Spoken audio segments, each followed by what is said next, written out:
درود پاک پڑھیے اللہم صلی علی سیدنا و مولانا محمد مولا علی سیدنا و مولانا محمد مبارک وسلم صلاۃ و سلام علیک یا رسول اللہ صلی اللہ تعالی علیہ وسلم۔ حضرات محترم، یہ مقدس اور مبارک مہینہ الحمدللہ اس کے اندر میں نے عرض کیا تھا کافی اولیاء اکرام کے عرس اس مہینے کے اندر منائے جاتے ہیں، اور ماشاءاللہ کسی صحابی کا عرس منایا جاتا ہے تو کہیں کربلا کے تاجدار کا شہداء کربلا کے نام سے جلسے ہوتے ہیں، ذکر شہداء کرام بنایا جاتا ہے۔ عزیزان ملت اسلامیہ، یاد رکھیے یہ مقدس اور مبارک مہینہ اللہ کے رسول صلی اللہ تعالی علیہ وسلم کے نوازوں کی جو یاد دلاتا ہے، امام حسین کی جو یاد دلاتا ہے۔ میں علی کی بات بتا دوں، والد کی، پھر حسین، آپ کو دیکھیں گے کس کے خون ہیں حسین، ان کی رگوں میں کس کا خون ہے۔ عزیزان ملت اسلامیہ، کیونکہ وہ مقدس اور مبارک مہینہ ہم سے دھیرے دھیرے رخصت ہو رہا ہے۔ الحمدللہ میں نے چاہا تھا، میری دلی تمنا تھی کہ اللہ پاک تینوں چاروں جمعہ اسی کے اندر نکلے کہ امام حسین کا ہی ذکر ہوتا جائے، شہداء کربلا کا ہی ذکر ہوتا جائے۔ ایک جمعہ کیا چیز ہے، پورا مقدس محرم کا مہینہ موجود ہے، اور حقیقت میں تو غلاموں کی شان یہ ہے، غلاموں کی شان تو یہ ہے کہ ایک دن کیا فاتحہ ماشاءاللہ ہم تو جب چاہتا جب حسین کی فاتح کرتے ہوئے نظر آتے ہیں، جب شہداء کربلا کی فاتح ہوتی ہے۔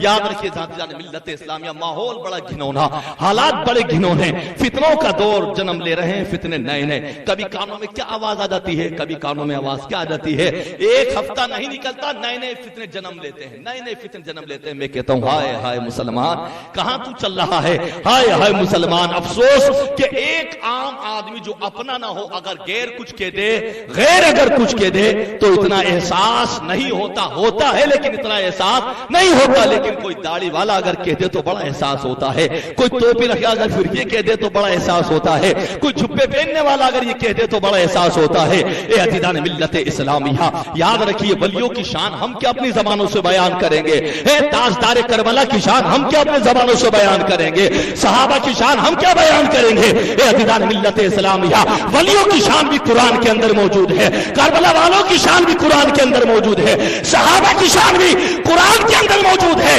اور سید الانبیاء کی شان کا عالم تو یہ ہے پورا قرآن نعت پاک مصطفیٰ کی بارگاہ کے اندر بن کے آیا ہے کے اندر۔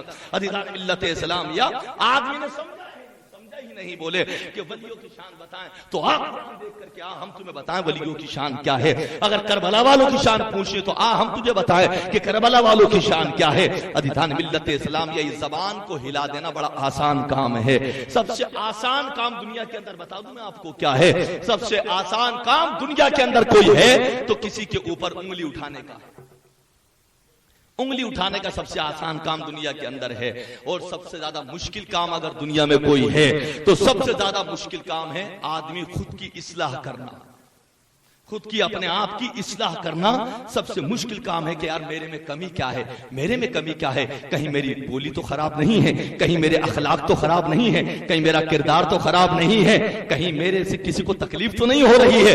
عزیزان ملت اسلامیہ، سب سے بڑا کام، مشکل کام یہی ہے کہ اپنے آپ کی اصلاح کرنا۔ عزیزان ملت اسلامیہ، یہ گھرانے وہ ہیں کہ ہم نے تعریف نہیں کی ان کی، ہم نے تو بعد میں تعریف کری ہے، پہلے اللہ نے تعریف کری ہے۔ عزیزان ملت اسلامیہ، ہم جیسے گناہگار تعریف کریں گے ان کی ہے، ہمارے تو اللہ کا کرم ہے کہ اللہ نے ہم اور آپ کو بولنا سکھا دیا، اور بولنے کے ساتھ ساتھ تعریف کہیں غوث اعظم کی کروانا سکھا دی، کہیں غریب نواز کی تعریف کرنا سکھا دی، تو کہیں اعلیٰ حضرت کی تعریف کرنا سکھا دی، تو خدا کی قسم کہیں پہ کلیئر پاک کی تعریف کرنا سکھا دی، کہیں مخدوم پاک کی تعریف کرنا سکھا دی، کہیں مدار پاک کی تعریف کرنا سکھا دی، کہیں اللہ اکبر نظام الدین اولیاء کی تعریف کرنا سکھا دی۔ یہ تو اللہ کا کرم ہے، کسی کی زبان برائی میں لگی ہے، کسی کی زبان تعریف میں لگی ہے، یہ تو اپنی اپنی قسمت کی بات ہے۔ کوئی زبان سے اپنی تعریف کر کے اپنے دلوں میں نور پیدا کرتا ہے، اور کوئی برائی کر کے اپنے دلوں میں گندگی ہے۔ عزیزان ملت اسلامیہ، اب یہ تو آدمی اپنا خود فیصلہ کرے کہ اس کے دل میں نور پسند آئے گا یا اس کے دل میں گندگی پسند آئے گی، یہ تو اپنی اپنی قسمت کی بات ہے۔ عزیزان ملت اسلامیہ، یاد رکھیے آج کے دور حاضر کے اندر میں نے عرض کیا تھا عزیزان ملت اسلامیہ گزشتہ جمعے کے اندر، امام حسین پاک نبی نہیں تھے، امام حسین نبی نہیں تھے۔ لوگوں نے یزیدیوں کے ماننے والے یزیدیوں نے ان کی گستاخی کری تو اللہ نے کسی کو کتے کو کھلوا دیا، کسی کا چہرہ خنزیر بنا دیا، کسی کو نابینا کر دیا، کسی کا چہرہ اتنا کالا ہو گیا کہ مرتے دم تک اس کا چہرہ صحیح نہ ہوا، اور جس سے پوچھا کہ بتا تیری وجہ کیا اس نابینا ہونے کی، اس نے کہا میں نے حسین پاک کے بارے میں گستاخی کری تھی، بتا تیری وجہ کیا کالا ہونے کی، تیرا چہرہ تو گورا تھا کالا کیسے پڑ گیا، یہ مس کیسے ہو گیا؟ کہا میرے باپ کے اندر مدینے والے نے بتایا آ کر کے کہ تو نے میرے نواسے کی گستاخی کری ہے، تجھے سزا دنیا کے اندر ہی ملے گی۔ ابھی حسین نبی نہیں ہے، غیر نبی کی گستاخی کرنے والوں کا انجام دیکھ لو آپ کیا ہوا۔ کوئی خنزیر بن گیا، کسی کو کتے کو کھلایا گیا، کوئی پیاس سے مر گیا، چاروں ہاتھ پیر اس کے کاٹ دیے گئے دنیا کے اندر۔ میں نے نام بھی آپ کو بتائے تھے۔ عزیزان ملت اسلامیہ، حد تو یہ ہے، ارے جنگ میں جانے والوں کی بات تو آپ چھوڑیے، کتاب اٹھا کے دیکھیے۔ ایک شخص کے بارے میں آیا، وہ یہ معاذ اللہ تمنا کرتا تھا، یار میں کربلا میں کیوں نہ گیا، میں کربلا میں کیوں نہ گیا۔ تو اس سے پوچھا، بولے کیا کرتے آپ کربلا میں جاتے؟ تو کہنے لگا معاذ اللہ میں کربلا میں جاتا تو میں بھی حسین کے اوپر تیر چلاتا۔ یہ اس کی تمنا تھی، گیا تو نہیں تھا کربلا میں، اور حسین پاک نبی بھی نہیں ہے، نواسے ہیں، صرف اس نے یہ تمنا کری تھی کہ میں کربلا میں ہوتا تو حسین کے قافلے والوں پہ تیر چلاتا، جنگ کرتا۔ اللہ اکبر! اسی وقت اللہ پاک نے اسے نابینا، تو تمنا کرتا نواسے رسول کے قافلے والوں میں جنگ کرنے کی، تلوار چلانے کی، اسی وقت اللہ پاک نے اس کو نابینا بنا دیا۔ حضرات محترم ذرا سوچو ان اللہ والوں کی شان کیا ہے، کیا شان ہے کہ عزیزان ملت اسلامیہ ہم کیا سمجھیں گے ان کی شان کو۔ عزیزان ملت اسلامیہ یاد رکھیے، اپنی زندگی کو اچھی بنائیے، اپنے بچوں کی زندگی کو اچھا بنائیے، ان کو بتائیے کہ عظمت رسول کیا ہے، عظمت فاطمہ کیا ہے، عظمت علی کیا ہے، عظمت امام حسن حسین کیا ہے، اور عظمت اولیاء کیا ہے۔ ہماری زندگی نہیں ہے۔ یاد رکھیے، ایمان کامل نہیں ہے جب تک کہ نبی کے گھرانے والوں سے سچی محبت نہ ہو جائے۔ ایمان کامل نہیں ہے اس آدمی کا ہے۔ میں بتا دوں آپ کو، شیر خدا حضرت علی امام حسین کے والد محترم، کس کا خون ہے حسین کی رگوں میں، سنیے۔ حضرت علی رضی اللہ تعالی عنہ نماز پڑھنے کے لیے آ رہے، نماز پڑھنے کے لیے چلے تو ایک یہودی آپ کے آگے آ گیا۔ تبھی آپ کا رستہ ادھر سے روکتا کہ یار بولے علی کو آج نماز سے روکا جائے، آج علی کو نماز میں تاخیر کرائی جائے۔ تو وہ یہودی بڈھا کبھی آگے کو آتا دائیں جانب، کبھی بائیں کو آتا۔ ابھی حضرت علی کبھی بائیں کو مڑتے تو بائیں کو آ جاتا، دائیں کو جاتے تو دائیں کو آ جاتا۔ حضرت علی کو لیٹ ہو رہے نماز کے اندر، ادھر مسجد نبوی سرکار نماز پڑھا رہے ہیں، توجہ، امام الانبیاء نماز کے اندر ہے اور علی آ رہا ہے نماز پڑھنے کے لیے۔ کبھی وہ بوڑھا یہودی ادھر کو آتا، کبھی ادھر کو آتا۔ حضرت علی پریشان ہو گئے۔ اگر ہم جیسا ہوتا تو گالی بکتا یا لڑ لیتا، لیکن علی کے اخلاق تھے۔ علی نے کہا آپ بوڑھے ہو، چلو کوئی بات نہیں، آپ کا دل چاہتا کبھی بائیں کو چلو، کبھی دائیں کو چلو، کبھی بائیں کو چلو، کبھی دائیں کو چلو۔ حضرت علی نے آخر تک اس سے کچھ نہیں کیا۔ آخر تک یہ تھا امام حسین کے والد کا اخلاق، کچھ نہ کہا، اور حضرت علی چلتے رہے۔ ادھر امام الانبیاء نماز کے اندر تھے، رکوع میں چلے گئے۔ توجہ، سرکار ہمارے آقا نماز پڑھا رہے تھے، صحابہ اکرام کو رکوع میں چلے گئے۔ ادھر ابھی رکوع ہو رہا ہے، حضرت علی گلی میں ہے، ادھر سے آنے کو تیار، مسجد نبوی کے قریب علی آ گئے۔ اللہ اکبر! ابھی سرکار اٹھنا چاہتے تھے رکوع سے، اللہ پاک نے جبریل کو حکم فرمایا، اے جبریل میرے مصطفیٰ کی بارگاہ میں چلا جا، اے جبریل امام الانبیاء کی بارگاہ میں چلا جا، اور جا کر کے امام الانبیاء کی بارگاہ میں عرض کر دے، اے مصطفیٰ رکوع سے مت اٹھنا، ابھی تمہارے پیارے لخت جگر علی آ رہے ہیں، علی آ رہے ہیں، ابھی رکوع سے مت اٹھنا۔ اللہ وہ جبریل آ کے سلام عرض کرتے ہیں۔ حدیث پاک میں آتا ہے جبریل نے اپنے ہاتھ سرکار کے ہاتھوں پہ رکھ لی، رکوع کی حالت میں ہے سرکار، اور عرض کرتے ہیں یا رسول اللہ، اللہ نے سلام بھیجا ہے آپ کو۔ کہتے ہیں اے جبریل کیا فرمان لائے ہو؟ حالت کون سی ہے؟ نماز، حالت ہے نماز کی۔ جبریل کہتے ہیں یا رسول اللہ، حضرت علی شیر خدا آ رہے ہیں، ایک یہودی پریشان کر رہا تھا، ان کا رکوع نکل جائے گا، رکعت نکل جائے گی، اللہ کو منظور نہیں، اللہ کو منظور نہیں ہے۔ اے مصطفیٰ بس علی آنے والے ہیں، اتنا کہہ رہے تھے جبریل سرکار رکوع میں رہے. ابھی سرکار رکوع میں ہیں, اٹھنا چاہتے تھے لیکن اٹھے نہیں. دیکھا تو خدا کی قسم سامنے سے حسین کے والد شیر خدا حضرت علی چلے آ رہے ہیں, اور علی آئے فوراً دیکھا کہ سرکار رکوع میں ہے. سرکار کے ساتھ علی نے رکوع کیا. یہ ہے حضرت علی جن کے لیے رکوع لمبا مصطفیٰ فرمایا. حضرت محترم ادھر علی کے لیے رکوع لمبا کیا, توجہ, علی کے لیے سرکار نے رکوع لمبا کیا اور نواسے کے لیے سجدہ لمبا کیا. کیوں؟ کیونکہ جانتے ہیں یہ نواسے ہیں, یہ علی. عزیزان ملت اسلامیہ, کیا بات کہ آج کوئی ہے کوئی اتنا بڑا کوئی اپنے وقت کہ اس کے لیے خطبے کو چھوڑ دیا جائے, جس نواسوں کے لیے آقا نے اپنے خطبے کو چھوڑ دیا تھا. عزیزان ملت اسلامیہ, کتنی بڑی بات ہے, کتنی بڑی بات ہے کہ جس نواسوں کے لیے خطبے کو چھوڑ دیا تھا. عزیزان ملت اسلامیہ, یاد رکھیے کہ آپ نے سنی ہے تقریر, لیکن میں ایک چھوٹی سی نشاندہی کرنا چاہتا ہوں خالی. جب امام حسین پاک آ کے بیٹھے تھے سرکار کی پشت پاک کے اوپر, کیا سرکار کو پتا تھا نہیں تھا کہ حسین بیٹھے ہیں؟ پوری دنیا گواہی دے گی کہ سرکار کو پتا تھا کہ امام حسین سرکار کی پشت مبارک پر بیٹھے اور سرکار سجدے میں ہیں, سرکار سجدے میں ہیں. معتبر روایت کے مطابق عزیزان ملت اسلامیہ, سرکار تسبیح پڑھتے جاتے اور یہ خیال کرتے جاتے حسین اترے کہ نہیں اترے, حسین اترے کہ نہیں اترے. پھر کہتے سبحان ربی العالی, اب حسین اترے یا نہیں اترے. پھر کہتے سبحان ربی العالی, اب حسین اترے یا نہیں اترے. پھر پڑھتے سبحان ربی العالی, اب حسین اترے یا نہیں اترے ہیں. واہ رے مصطفیٰ آپ کی محبت. بتائیے اب اللہ تبارک و تعالی مصطفیٰ کی نماز دیکھ رہا ہے نہیں دیکھ رہا ہے؟ مصطفیٰ کی نماز دیکھی جا رہی ہے. امام حسین پشت پر بیٹھے ہیں کہ ہم نانا کی پیٹھ سے آج اتریں گے نہیں, آج ہم نانا کی پیٹھ سے اتریں گے نہیں. ادھر نواسے کی محبت ہے, ادھر اللہ کی نماز ہے, ادھر سید الانبیاء ہے, ادھر کربلا کے تاجدار ہیں. اللہ اکبر. ادھر مدینے کے تاجدار, ادھر کربلا کے تاجدار. اللہ اکبر. صحابہ پورے نماز میں, صحابہ پورے نماز میں. سمجھ میں نہیں آتا کہ کسی ایک آدمی نے اٹھ کر کے کہا مصطفیٰ کون سی نماز پڑھا رہے ہو؟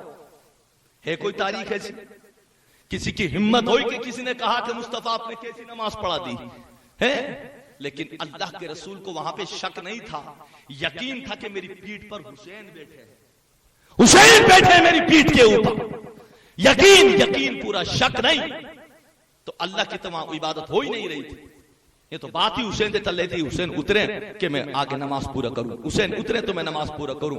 اب بتائیے, ہم لوگ کہتے ہیں ہمارا خیال نہیں آتا نماز کے اندر, یار اللہ کی بارگاہ میں دل نہیں لگتا. وہاں تو سرکار جان بوجھ کر, قصدن, بھول کر کے نہیں, بھول سے نہیں, قصدن سرکار یہ دیکھ رہے ہیں کہ میری حسین نواسے میری پیٹھ پر بیٹھے, یہ کب اتریں گے, یہ کب اتریں گے, یہ کب اتریں گے, یہ کب اتریں گے. تسبیح پڑھتے جا رہا ہے سبحان ربی العالی. تسبیح زبان سے اللہ کی پڑھتے ہیں لیکن ذہن و خیال امام حسین کی طرف, ذہن و خیال امام حسین کی طرف. تسبیح پڑھتے جا رہا ہے. کوئی ایک دنیا کا مفتی مجھے کتاب میں لا کر کے دکھا دے, یا کوئی فتویٰ لا کے دکھا دے کہ کسی نے یہ لکھا ہو کہ امام حسین کا خیال نبی کو آ گیا اور نماز فاسد ہو گئی. کوئی ایک بتا دے مجھے, ایک آدمی بتا دے مجھے, کوئی ایک کہ جس نے یہ لکھا ہو یا کوئی ثابت کر کے دکھا دے کہ سرکار کا خیال حسین کی طرف اور حسین پاک کے اوپر نبی کی, اور نبی بار بار تسبیح پڑھتے خیال حسین کی طرف, نبی تسبیح پڑھتے حسین کی خیال حسین کی طرف, لیکن نماز میں ذرے برابر کوئی فرق نہیں آیا. اب آج کا کوئی دو ٹانگ کا جانور یہ کہہ دے کہ نبی کا خیال آنے سے نماز فاسد ہو جاتی ہے, مصطفیٰ کا خیال آنے سے نماز خراب ہو جاتی ہے, امام الانبیاء کا خیال آنے سے نماز فاسد ہو جاتی ہے, وہ بدتمیز نہیں بلکہ اس کا ایمان کامل نہیں ہے, اس کے ایمان کی خیریت نہیں ہے, اس کا ایمان نہیں ہے. ارے جب حسین کا خیال آ جائے نبی کے خیال کے اندر, اور حسین نبی نہیں ہے, حسین نبی نہیں ہے, تو نبی کے خیال میں حسین کا خیال آنے سے نماز فاسد نہیں ہوتی. تو امتی کے ذہن میں امام الانبیاء کا خیال آ جائے تو امتی کی نماز فاسد نہیں ہوتی بلکہ کامل ہو جاتی ہے, کامل ہو جاتی ہے. عزیزان ملت اسلام, یہ لوگ بات کر, کیا بتاؤں میں آپ کہ لوگ بھول گئے کیسے کیسے حملے مدینہ شریف کے اوپر, کیسے کیسے حملے ہوئے مدینہ پاک کی. ہم پر کے حساب اس ادھر سے حملہ، ادھر سے حملہ، ادھر سے حملہ. عزیزان ملت اسلامیہ ذرا سوچو، یہ اسلام کے خاطر کتنی قربانیاں دی گئی، کتنی بڑی بڑی قربانیاں دی گئی ہیں. کبھی ہم نے آپ نے تو کبھی اردو کتاب کو لے کے دیکھا ہی نہیں، الا ماشاءاللہ. کبھی آپ پڑھتے ہیں کتاب؟ وقت ہے؟ بولے حضرت کتاب ہوگی گھر میں تو پڑھیں گے ہم، چند لوگوں کو چھوڑ کر کے. میرے دوستو، ان اخبار 2 گھنٹے پڑھنے سے بہتر ہے کہ 1 گھنٹے اسلام کی کتاب کا مطالعہ کیا ہے. میں نہیں کہتا اخبار پڑھنا بند کر دو، اخبار کو بھی اخبار کے حساب سے پڑھو، ہے موبائل کو بھی موبائل کے حساب سے چلاؤ. جتنا وقت ہم موبائل یوٹیوب پر واٹس ایپ میں دیتے ہیں، فیس بک میں دیتے ہیں، اس سے بہتر یہ فقیر تمہیں آج پیغام دیتا ہے میرے دوست ذمہ داری کے ساتھ کہ اپنے بچوں کو، اپنی بچیوں کو، میں نے پہلے بھی عرض کیا تھا، اسلامی کتاب پڑھاؤ. اسلامی کتاب ہے، گھر کے اندر کتابیں رکھو، اسلامی کتابیں، تاکہ ان کو معلوم ہو حضرت علی کون ہے، فاطمہ کون ہے. معلوم کیسے پڑے گا؟ اخبار سے معلوم پڑے گا فاطمہ کون ہے، میگزین سے معلوم پڑے گا علی کون ہے. میرے دوستو عزیزان ملت اسلامیہ، بڑی موت دمانا میں آپ سے عرض کروں گا، اپنے گھروں کے اندر اچھی دینی کتابیں لا کر کے رکھیے. دینی کتابیں بکتی ہیں ہمارے مکتبوں کے اوپر ماشاءاللہ.